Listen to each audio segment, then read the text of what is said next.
So what'd you hear? Somebody keeps outside my house, y'all.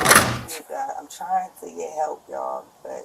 What do you need help with? I just driver's license will do, and then I'll get out of your hair. Where you going? Away from your hot steaming water. Away from my hot steaming water? Yeah. Oh, I would rebuke you in the name of Jesus. I rebuke you in the name of Jesus. You better not. I swear to God, I'll shoot you right in your face. Okay, I'm sorry. Drop the pot! Drop the pot! Drop the... A scream pierced the darkness.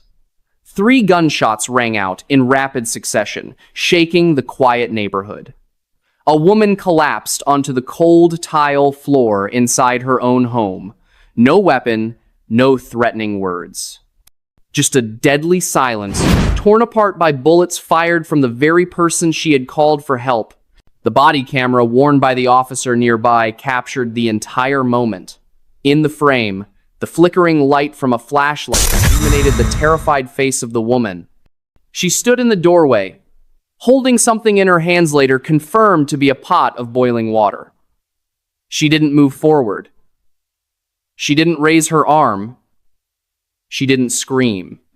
She just stood there, trembling, frozen between life and death, and then without another word of warning, the officer across from her drew his weapon and pulled the trigger 3 times. The question that left America stunned was, why? Why would a police officer, someone professionally trained to de-escalate crises, choose to shoot a terrified woman instead of calming her down? Was it a split-second reaction? A deep-seated bias? A failure of training? Or, simply, has violence become too easy when the person facing the gun has darker skin? And that's why, today, that very officer stands on the other side of the courtroom, charged with first-degree murder. Subscribe to our channel and leave a comment as we retrace every minute of this case that shocked the nation. Her name was Sonia Massey, born in 1988. She grew up and spent nearly her entire life in Springfield, Illinois. The youngest of 3 siblings, Sonia remained deeply connected to her parents, whom she loved and respected with all her heart. Her mother, Donna Massey, was always her emotional anchor. Her father, James Wilburn, visited regularly and was there to support her whenever she was struggling. Sonia used to be an independent woman. She worked as a caregiver for the elderly, a job that rarely gets recognition, but one she genuinely loved. Neighbors described her as always gentle, never bothering anyone, the kind of person you'd call a kind soul who kept to herself. But everything started to change after a car accident in 2021. While she wasn't seriously injured physically, the crash had a profound impact on her mental health. From that point on, Sonia began showing signs of anxiety and obsessive thinking. She often felt like she was being watched, startled at even the slightest noises, and gradually withdrew from the outside world. The family tried their best to help her. Her mother had reached out to the police multiple times to inform them about her daughter's condition. It was Donna herself who called 911 just 1 day before the incident, asking them to conduct a mental health check on her daughter. She's been mentally having a mental breakdown. She thinks everybody's after her. And then, just 24 hours later, when Sonia felt unsafe once again, she did the only thing she believed could bring her peace of mind. She called the police. Before the name Sonia Massey appeared in headlines and national news reports, she was just an ordinary woman living in a quiet neighborhood in Springfield. The house she lived in was once filled with the laughter of family, but over the years, only Sonia remained. Her 2 older brothers had built lives elsewhere, and her parents, though they lived not far away, couldn't be there with her every day. After the car accident in 2021, everything changed. Sonia gradually withdrew from the world. She quit her job, avoided contact with strangers, and began living a secluded life inside her own home.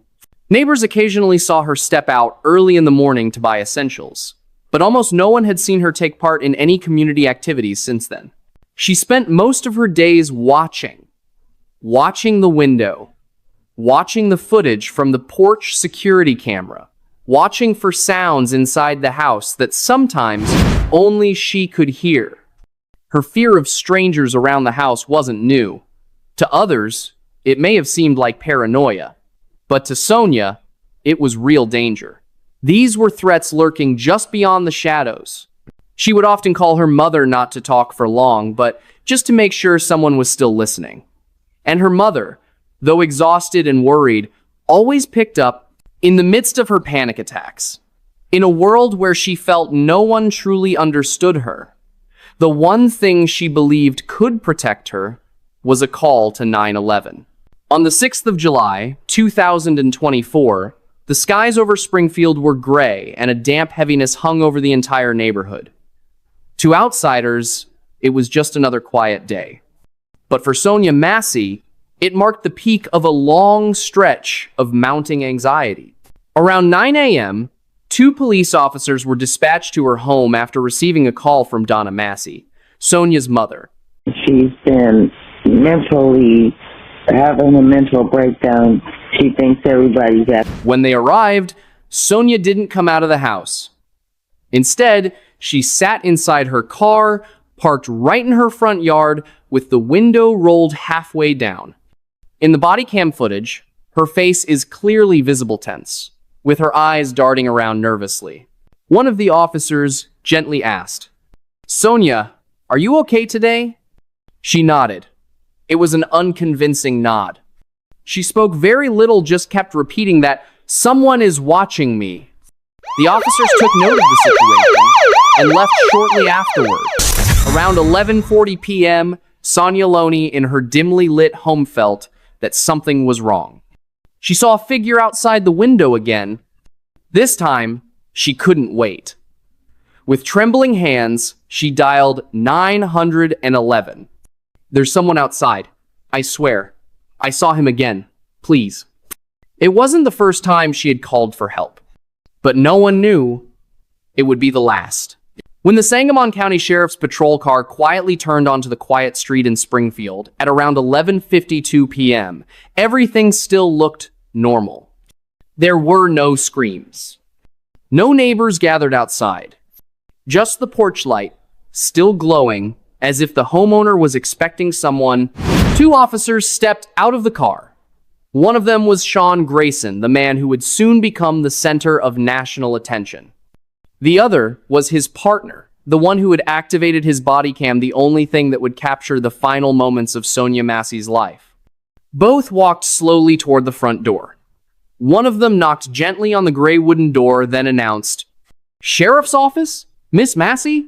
She spent most of her days watching the window, watching the footage from the porch security camera, watching for sounds inside the house that sometimes only she could hear. Her fear of strangers around the house wasn't new. To others, it may have seemed like paranoia, but to Sonia, it was real danger. These were threats lurking just beyond the shadows. Sonia nodded. She didn't say much. Just that there's someone behind the fence again, like all the times before. The officers exchanged glances. One of them circled the house, shining a flashlight across the backyard. Nothing unusual. Grayson nodded, keeping his tone calm. "Mind if we come in and look around?" Sonia hesitated for a moment, then stepped back to let them in. The 2 officers entered. The house was dim but tidy. No signs of chaos, no signs of forced entry. For a few minutes, they talked with her in the living room. She sat on a chair, head resting in her hand. Grayson asked if she had eaten. She simply shook her head. His partner walked around the house, checked the windows, the kitchen, the back door, all locked. Then he said softly, "Smells like gas. Did you leave the stove on?" Sonia suddenly straightened up. I was boiling water earlier. I forgot." Grayson said, "Can you turn it off for us, please?"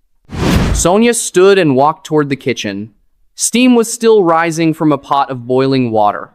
She turned off the stove, but instead of leaving the pot there, she picked it up. When she turned around, the pot was still in her hand, held calmly at waist level. She didn't advance. She didn't raise it. But her eyes were nervous. Grayson was already tense. "Put it down. Please," she replied. I'm not trying to... Drop the pot now. His voice was louder, sharper.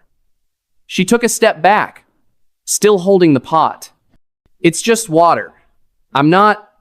Grayson drew his gun. His partner turned, startled. Sean, wait. Bang, bang, bang. She collapsed instantly. One bullet pierced her left cheek, splattering blood across the wooden cabinet. The pot crashed to the floor, hot water spraying in all directions. The house fell completely silent. No one else was hurt. No attack had happened. No threat had been made. No justification existed. Just a life taken within 5 minutes of a so-called safety check. Sonia Massey's final call to 911 came in at 11:40 p.m. In the recording released later, her voice sounded anxious and broken-like. She was holding back something that felt both familiar and urgent. There's someone outside again. By the back. I'm scared. She didn't scream. She didn't panic. She was simply asking to be heard just, like she had many times before. The dispatcher stayed calm, asked a few follow-up questions, and then sent 2 officers to the scene. It was the 4th time in less than 2 weeks that police had been called to this house. After the shooting occurred, the scene was secured that same night. Investigators from the Sangamon County Sheriff's Office arrived in less than 30 minutes. Her body was found face down in the middle of the living room, with significant bleeding from her left cheek. Right next to her was a large stainless steel pot with scalding water spilled across the tiled floor.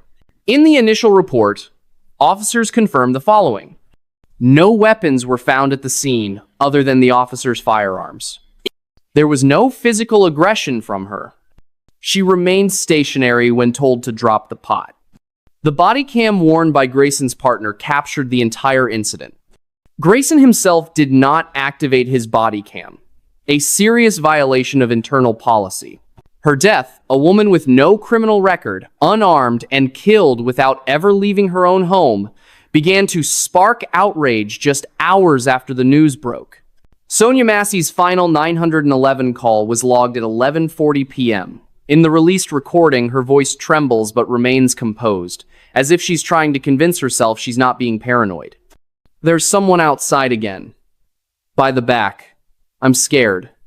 After asking a few follow-up questions for verification, the dispatcher forwarded the request to the local patrol unit. Just about 12 minutes later, 2 officers, including Sean Grayson, arrived at the scene. After the shooting, the internal investigation team and forensic unit were dispatched to the scene that same night. They secured the entire perimeter of the home, marked entry points, and collected any available security footage. In the preliminary report, investigators noted the following. No signs of forced entry from outside. No weapon was found in the victim's hands. The pot was discovered near the walkway between the kitchen and the living room. The pot was still warm, with splashes of water visibly marked on the tile floor. There was no evidence the victim attempted to attack anyone. Notably, the report also highlighted Grayson's partner's body cam captured the entire incident. Grayson himself failed to activate his personal body cam, a serious violation of internal protocol. No tactical warnings were issued prior to the shooting.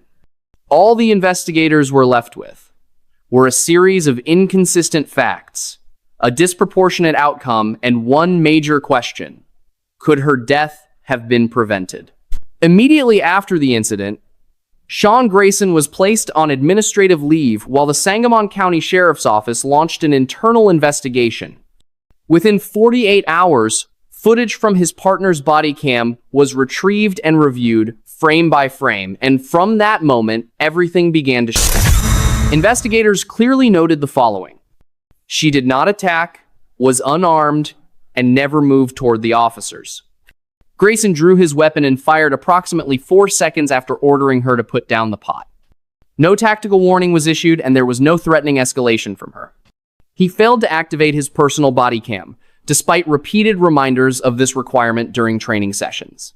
On the 3rd day after the incident, Grayson was summoned to headquarters for questioning. In the official statement, he said, "I feared for my safety. She had a pot of boiling water. She didn't drop it."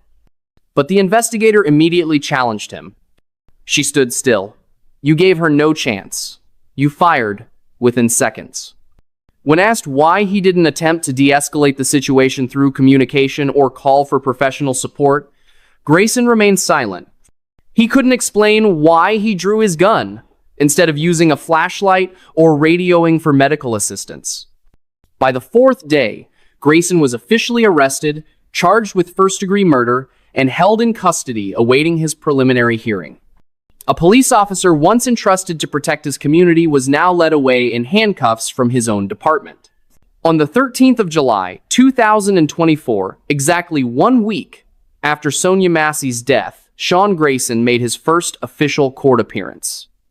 At the preliminary hearing in Sangamon County Court, he wore an orange jumpsuit, his hands cuffed, head bowed, avoiding eye contact with anyone in the room. The prosecution announced the charges: first-degree murder, along with multiple violations of law enforcement protocol, including failure to activate his body cam, lack of tactical warning, and excessive, unjustified use of force. The defense presented their argument. My client felt threatened. The victim was holding a pot of boiling water, an object capable of causing serious harm. But the prosecution forcefully countered with evidence from the body cam footage, forensic reports, and expert witness testimony. The distance between her and the officer was over 6 feet. She never stepped forward, never raised the pot, never shouted. The time between the command and the shooting was less than 4 seconds. There was no evidence indicating she intended to attack. Her entire family was present in court. Donna Massey, her mother, broke down in tears as the prosecutor read aloud the final seconds of her daughter's life. Her father, James Wilburn, gave a short but powerful statement to the press outside the courthouse. Police can't keep using "I was scared" as a reason to kill a black person asking for help. Attorney Ben Crump, representing the family, stated firmly, "Sonia Massey called 911 to live, not to die. And if there's no justice in this case, then no black person in this country can believe the legal system is here to protect them." The official trial date was set for March 2025. Until then, Grayson remained in custody without bail. A woman died in her own home simply because she believed the police would protect her. And the one who pulled the trigger now faces not only the justice system, but the weight of public outrage. All she needed was to be heard. All she needed was for someone to walk into that house and say, "You're gonna be okay." Instead, she was met with 3 bullets, not from an intruder, but from a man wearing a badge and carrying a gun given in the name of public safety. Sonia Massey didn't die because of a pot of boiling water. She died because of a reaction, a split-second decision to pull a trigger by someone trained to de-escalate, but who couldn't control himself. And that is the problem. ChatGPT said, "Her story is more than just a brief news segment. It's a wake-up call for an entire system. A reminder that mental health crises cannot be handled with handguns and shouted commands. That when a black woman dials 911, she shouldn't have to wonder whether she'll live or die." Sonia's death sparked a powerful wave of protest across Springfield and beyond. Activists, attorneys, mental health experts, and everyday citizens raised their voices with one united message: reform police training protocols. Deploy mental health response teams instead of only armed officers. Enact clear laws on the use of force in non-threatening situations. Because if what happened to Sonia is considered reasonable, then anyone could be next just because they were afraid, just because they didn't respond the right way in a tense moment, or simply because their skin wasn't the right color to be seen as non-threatening. We can't change the past, but we can choose how we respond to it. A life should not be lost because of one bad decision in a moment of panic. A life should not end just because someone was afraid of the wrong person. What about you? What do you think about this case? Leave a comment below and share Sonia Massey's story so she is never forgotten.